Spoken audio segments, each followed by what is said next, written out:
అంతా బాగున్నప్పటికీ కొంతమంది దంపతుల్లో సంతాన రాహిత్యం కనిపిస్తుంటుంది. అసలేమిటి పరిస్థితి?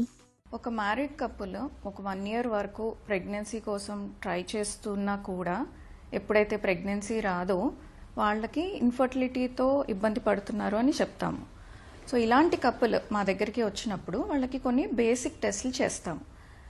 ఫస్ట్ థింగ్ చేసే దాంట్లో జనరల్ హెల్త్ కండిషన్ ఎలాగుంది అనేది చెక్ చేస్తాం. ఇద్దరికి, భార్యాభర్తలు ఇద్దరికి. అందులో హీమోగ్లోబిన్, షుగర్ అండ్ థైరాయిడ్ టెస్ట్లు ఇలాంటివి ఉంటాయి.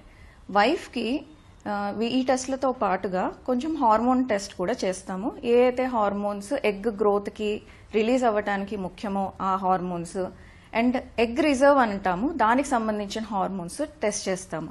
ఇంకొకటి ముఖ్యంగా చేసేది అల్ట్రాసౌండ్ స్కాన్. ఈ స్కానింగ్లో మనకి యూట్రస్ ఎలాగా ఉంది, యూట్రస్ పొర అది ఎలాగా ఉంది, ఇంప్లాంటేషన్ అవ్వటానికి కరెక్ట్గా ఉందా లేదా అనేది చూస్తాము. దాంతోపాటు అండాశయం అంటే ఓవరీస్ ఎలాగున్నాయి, ఎగ్స్ కరెక్ట్గా ఉన్నాయా, అందులో ఏమైనా అబ్నార్మాలిటీస్ ఉన్నాయా, ఇవి చూస్తాం. అదే భర్త విషయానికి వచ్చేసరికి వాళ్ళకి జనరల్ హెల్త్కి సంబంధించిన టెస్ట్లతో పాటుగా ఒక సెమెన్ అనాలిసిస్, సెమెన్ కల్చర్, ఈ 2 చేస్తాం.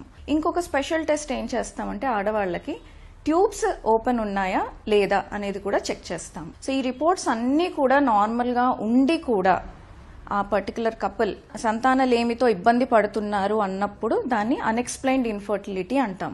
సో అంటే రిపోర్ట్స్ అన్నీ నార్మల్గా ఉండి కూడా సంతానం కలగకపోవడం అనేది కూడా ఒక ప్రాబ్లమే. అంతా బాగున్నప్పటికీ గర్భధారణ జరగకపోవడానికి వెనక కారణాలేంటి?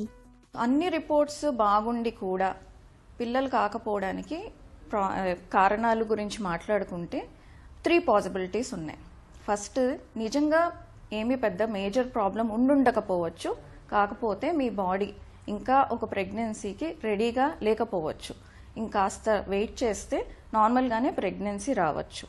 రెండవది, ఒక్కొక్కసారి మనం ఫస్ట్ టైం కానీ సెకండ్ టైం కానీ చూసినప్పుడు మనకి కొన్ని ప్రాబ్లమ్స్ బయటపడవు.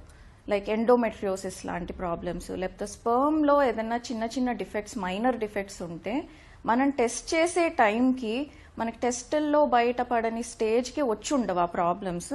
మూడవది, మనకి మెడికల్ నాలెడ్జ్ అనేది పూర్తిగా డెవలప్ కాలేదు ఇంకా. అలాగే టెక్నాలజీ, గ్యాడ్జెట్స్ కూడా. సో కొన్ని ప్రాబ్లమ్స్ ఆర్ కొన్ని ఏరియాస్ ఎలాగుంటాయంటే మనకి నాలెడ్జ్ లేకపోవడం వల్ల, లేదా మనకి ఇక్కడ ప్రాబ్లం ఉండొచ్చు అని తెలుసు కానీ ఆ ఏరియాని టెస్ట్ చేయడానికి ఆర్ ఆ ప్లేస్లో ప్రాబ్లం ఉంది, ఈ ఏరియాలో ఇష్యూ ఉంది అని తెలుసుకోవడానికి సరిపడా గ్యాడ్జెట్స్ కానీ టెక్నాలజీ కానీ లేకపోవడం వల్ల కూడా మనకి ప్రాబ్లం ఉండి కూడా రిపోర్ట్స్ నార్మల్గా కనపడొచ్చు. సో ఈ 3 కారణాల వల్ల రిపోర్ట్స్ నార్మల్గా ఉండి కూడా ప్రెగ్నెన్సీ రాకపోవడం అనేది జరుగుతుంది. మందులతో గర్భధారణ అవకాశాలను పెంచుకునే అవకాశం ఉందా? మీ లైఫ్ స్టైల్ అనేది ఇంప్రూవ్ చేసుకోవాలి. అంటే డైట్, మీ యాక్టివిటీ, మీ స్లీప్, మీ స్ట్రెస్ ఎలా ఉంది, మీ హ్యాబిట్స్ ఎలా ఉన్నాయి, ఇవి ఫస్ట్ చూసుకోవాలి. దీంతో పాటుగా కొన్ని సప్లిమెంట్స్ తీసుకుంటూ ఉంటే మీ జనరల్ హెల్త్ ఇంప్రూవ్ అవుతుంది. అలాగే మీ ఎగ్ క్వాలిటీ కానీ స్పర్మ్ క్వాలిటీ కానీ ఇంప్రూవ్ అవుతుంది. ఇవన్నిటితో పాటుగా కొన్ని మెడిసిన్స్ ఇస్తాము. అంటే ఒక ఎగ్ గ్రోత్ అవ్వటానికి, రిలీజ్ అవ్వటానికి ఏవైతే ఇంపార్టెంటో ఆ మెడిసిన్స్ కూడా ఇస్తూ ఉంటాం. దాన్ని ఓవులేషన్ ఇండక్షన్ అంటాము. అది మైనర్ ప్రాబ్లం ఉన్న వాళ్ళకి ఈ ట్రీట్మెంట్స్ తోటి రిజల్ట్స్ బాగా వస్తాయి. అన్ఎక్స్ప్లెయిన్డ్ ఇన్ఫర్టిలిటీకి చికిత్స ఎలా ఉంటుంది? ఐవీఎఫ్కి వెళ్ళొచ్చా? కామన్గా చేసే ట్రీట్మెంట్ ఐయుఐ, లేదా అది సక్సెస్ కానప్పుడు చేసేది ఐవీఎఫ్. ఐయుఐ అనే పద్ధతిలో మనకి ఎగ్స్ గ్రో అవ్వటానికి ఇంజెక్షన్స్, టాబ్లెట్స్ ఇచ్చి ఎప్పుడైతే ఎగ్ రిలీజ్ అవ్వటానికి రెడీగా ఉందో ఆ టైంలో హస్బెండ్ శాంపుల్ తీసుకొని దాన్ని ప్రిపేర్ చేసి యాక్టివ్ స్పర్మ్స్ని మాత్రమే యూట్రస్లోకి రిలీజ్ చేస్తాము. సో ఈ పద్ధతి వల్ల మనకి ఒక 20% మంది కన్సీవ్ అయిపోతారు. సో ఎవరైతే ఐయుఐ ద్వారా కూడా కన్సీవ్ కాలేదో అలాంటి వాళ్ళకి మనకి ఐవీఎఫ్కి తీసుకెళ్తాము. సో ఈ ఐవీఎఫ్ ట్రీట్మెంట్ ద్వారా చాలా ఎగ్స్ వచ్చేలాగా మనము ఇంజెక్షన్స్ అవి ఇచ్చి ఆ ఎగ్స్ని బయటకి తీసి ఆ ఎగ్ని, స్పర్మ్ని ల్యాబ్లో రెండింటిని కలిపి ఒక పిండంగా ఏర్పాటు చేసి దాన్ని యూట్రస్లోకి ట్రాన్స్ఫర్ చేస్తాం. ఈ ఐవీఎఫ్ పద్ధతి అనేది మనకి అన్ని రిపోర్ట్స్ నార్మల్గా ఉండి ఎన్ని రోజులైనా పెళ్ళై చాలా సంవత్సరాలు అవుతున్నా కూడా పిల్లలు కావట్లేదు అని అనుకున్న వాళ్ళకి చాలా బాగా పనిచేస్తుంది. గర్భధారణ అవకాశాలని మెరుగ్గా ఉంచుకునేందుకు ఎలాంటి జాగ్రత్తలు తీసుకోవాలి?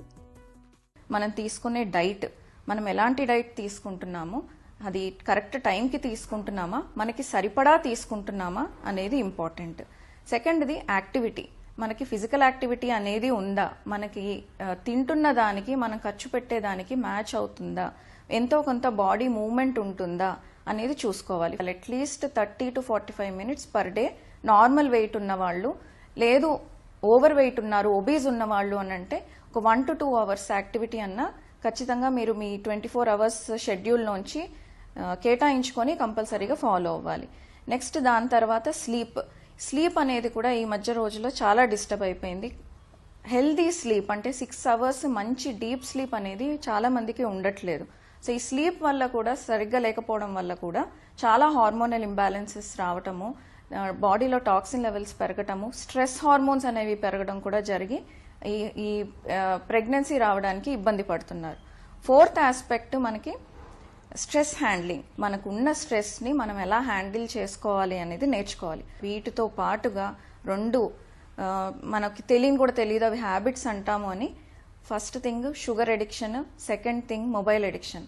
ఈ రెండిటి మూలాన కూడా బాడీలో చాలా హార్మోనల్ ఇంబ్యాలెన్సెస్ వచ్చి మిగతా ఆస్పెక్ట్స్ కూడా డిస్టర్బ్ అయ్యి, లైక్ స్లీప్ అనేది డిస్టర్బ్ అవ్వి, తర్వాత ఫిజికల్ యాక్టివిటీ లేక ఈ మొబైల్ ఎడిక్షన్ వల్ల చాలా చాలా హెల్త్ ప్రాబ్లమ్స్ వస్తున్నాయి. సో ఇవన్నీ మనం కరెక్ట్ చేసుకుంటూ అవసరమైనప్పుడు మనం ఏ స్టేజ్లో ఉన్నామో చూసుకొని దానికి తగ్గట్టుగా మనం సప్లిమెంట్స్, ఫోలిక్ యాసిడ్ అని, విటమిన్ సి అని, విటమిన్ ఈ అని వాడుతూ జాగ్రత్తగా ప్లాన్ చేసుకుంటే తక్కువ బాధతోటి తొందరగా మనకి రిజల్ట్స్ వచ్చేలాగా చూసుకోవచ్చు.